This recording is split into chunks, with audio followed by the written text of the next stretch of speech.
an industry veteran quits Intel board after developing differences over the company contract manufacturing strategy and its bureaucratic layers.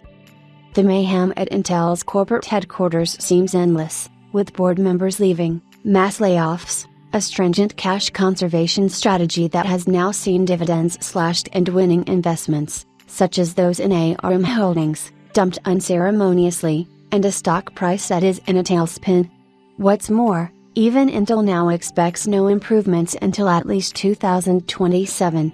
For the recently concluded quarter, Intel failed to meet the consensus expectations of analysts for its top-line and bottom-line metrics in Q2 2024, and compounded this failure by posting underwhelming results for the KEDCI segment, which indicates that it is not managing to effectively leverage the secular AI-focused tailwind. To further aggravate matters, Intel missed its own guidance for the just concluded quarter's gross margin by a wide shot and guided to further sequential weakness ahead. To conserve precious liquidity, Intel recently slashed its dividend and announced another mass layoff, to the tune of 15,000 employees, which constituted 13.6% of its workforce of around 110,000 at the start of the year. This follows the 5% layoff that the company implemented just last year. Semiconductor industry veteran Lip-Bu Tan quits Intel's board. This brings us to the crux of the matter. Lip-Bu Tan, a high-profile board member of Intel, has now resigned, as per the reporting by Reuters. Officially, Tan cited his various commitments as a stimulus behind his exit, asserting that he remains supportive of Intel's turnaround strategy. Privately though, Tan has purportedly voiced a litany of grievances.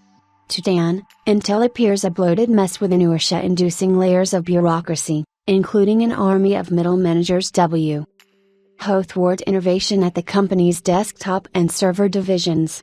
To put Intel's bloat into context, some of the teams are currently operating with a headcount that is 5 times the size of the given teams at the company's rivals doing comparable work.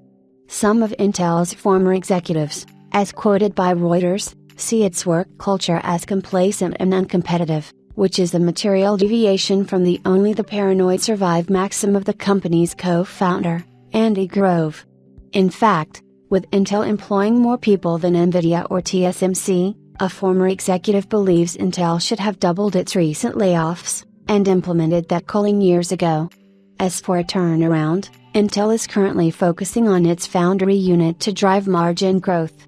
The company expects the unit's ongoing expansion to result in cost savings of more than $8 billion to $10 billion exiting 2025, which should allow for a non-GAAP gross margin of around 60% and non-GAAP operating margins of around 40% by 2030.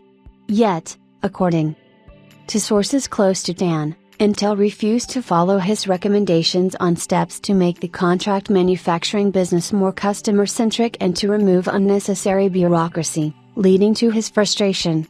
Intel made its most serious attempt yet to establish a state-of-the-art contract manufacturing business last year by attempting to buy Tower Semiconductors for $5.4 billion. That deal, however, was scuttled by China. Without Tower, Intel lacks the expertise to cater to third-party customers as it has historically only made chips for its own use. While Intel expects its manufacturing business to turn profitable in 2027, it has yet to disclose a single major customer.